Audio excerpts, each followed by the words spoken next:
beaucoup. Alors, si vous voulez juste aller un petit peu par ici, l'autre jour, on va pouvoir rentrer. Je peux vous installer ici. Alors, rentrez le groupe en arrière, là. Venez nous rejoindre, avancez, avancez. Allez rejoindre Étienne.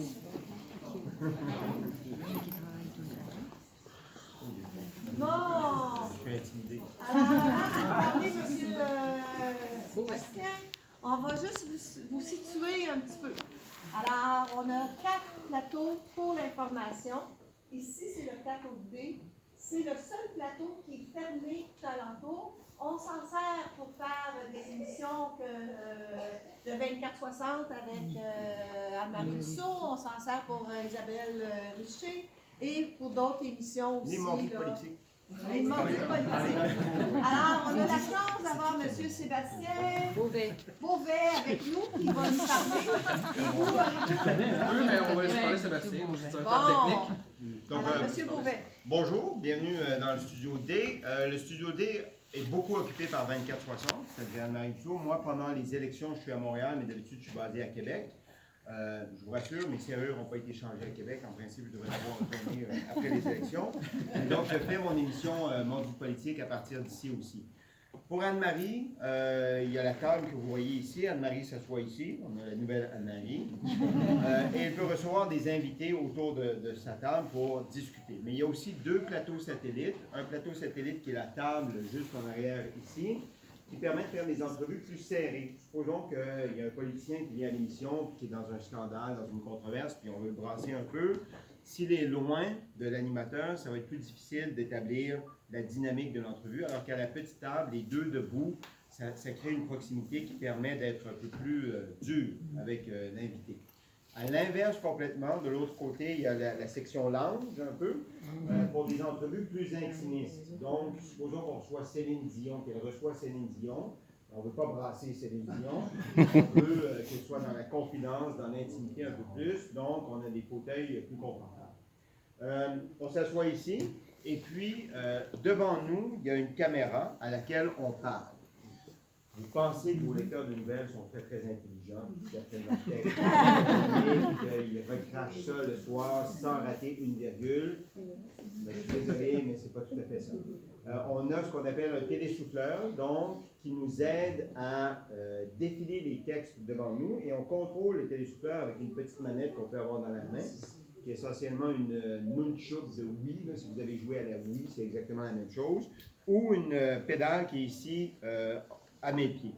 Donc, je contrôle avec mon pied la vitesse à laquelle le texte va défiler. Alors, voilà, c'est tout pour nous ce soir. Les grands reportages suivent dans un instant. Ce soir, la visite de Radio-Canada. Merci, à demain, bonne fin de semaine. C'est comme ça, donc, qu'on fonctionne. Et c'est comme ça que Céline Galipo, Patrice Roy, moi, Anne-Marie Dussault, on lit nos textes comme ça à l'écran. Mais c'est de la technologie, c'est de la mécanique un peu, ça peut lâcher. Et donc, quand ça lâche, on peut se retrouver à dire, voilà, c'est tout pour nous ce soir, puis là, ça devient noir, puis le texte n'est plus là, donc on retombe sur nos feuilles. C'est pour ça qu'on a souvent des feuilles devant nous pour pouvoir rebondir. Évidemment, on connaît la nouvelle, on a travaillé sur la nouvelle pendant toute la journée, puis un lecteur de nouvelles, un chef d'antenne d'expérience va retomber sur ses pattes, ça paraîtra presque pas, mais quand on commence, on a toujours peur que ça lâche. Puis si donc on retombe comme ça sur nos feuilles, c'est parce que le télésouffleur a lâché. Mais pendant toute la journée, Céline Galipo, Patrice Roy, ils travaillent sur leurs nouvelles, donc ils la connaissent, la nouvelle, puis ils sont facilement capables de rebondir sur leurs pieds. C'est important aussi pour nous de connaître la nouvelle pour bien la donner. Puis, quand on travaille avec une équipe, il y a des rédacteurs, il y a des chefs de pupitre qui composent les textes pour nous, mais le lecteur de nouvelles doit les mettre à sa main, en fait, à sa bouche. Moi, il y a un mot que je suis incapable de prononcer en ondes, c'est décriminalisation.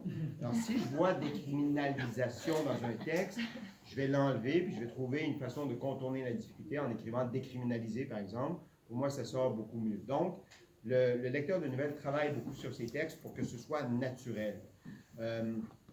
Et la magie du télésouffleur, pour revenir au télésouffleur, c'est que je regarde la caméra, vous avez l'impression que je vous regarde dans votre salon, dans le blanc des yeux, que je sais ce que vous faites. Je ne sais pas ce que vous faites dans votre salon. Mais en fait, je ne vous regarde pas. je ne vous regarde pas dans le blanc des yeux, je regarde mon texte qui défile devant moi. Et la magie, c'est que la lentille de la caméra est derrière le texte. Donc, c'est comme si je regardais la lentille, mais dans le fond, je regarde le texte. Alors, vous avez l'impression que je vous regarde, Que vous nous parlez. Ouais. que je vous parle, mais dans le fond, je lis mon texte au télésouffleur. Et une dernière chose, c'est pour vous parler de l'importance des équipes derrière un lecteur de nouvelles, un chef d'antenne. La gloire rejaillit sur Céline Galipo ou sur Patrice Roy, mais derrière eux, il y a des dizaines de personnes qui travaillent, puis il s'agit qu'il y ait un maillon qui soit faible ou qui casse pour que l'émission soit moins bonne. Donc, oui, le lecteur de nouvelles, le chef d'antenne est responsable d'une certaine façon de la popularité de son émission, mais il y a aussi beaucoup de travail qui sont faits par les gens en arrière. Et juste pour terminer, j'ai un collègue qui s'appelle Gilles Morin qui, quand il allait à ses parties de Noël, son oncle lui disait toujours « Mais je te vois seulement 2 minutes au téléjournal parce qu'il faisait des reportages. Qu'est-ce que tu fais pendant le reste de ta journée? » Ça veut dire que pendant le reste de la journée, il travaillait avec un caméraman, avec un monteur pour monter son reportage et produire le 2 minutes. Donc, derrière un 2 minutes de reportage, il y a 8 heures de travail et ça, c'est important de le comprendre.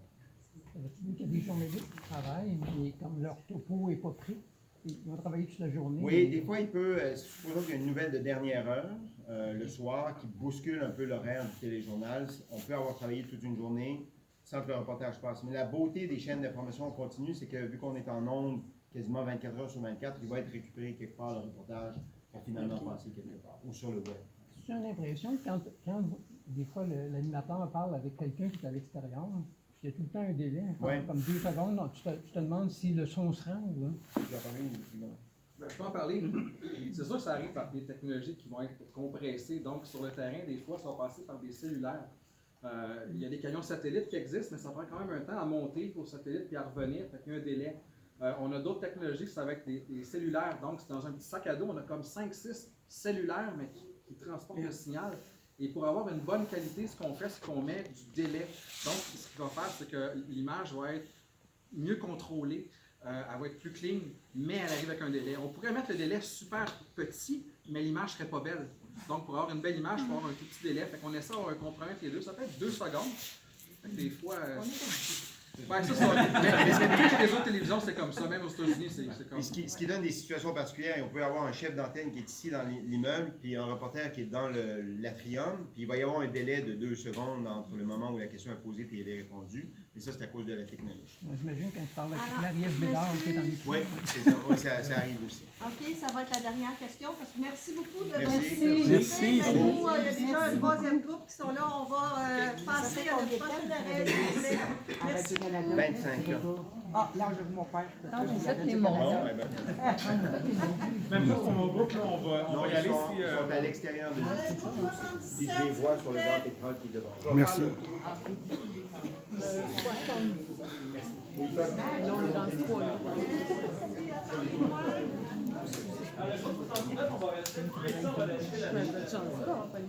Ben oui, il y a toujours. Attention sur les projecteurs, installés au plafond, vous en montrez là. Portez attention à ceux-là qui sont les gens pas assez. Je vais vous montrer un peu plus tard. On fait ça en accéléré.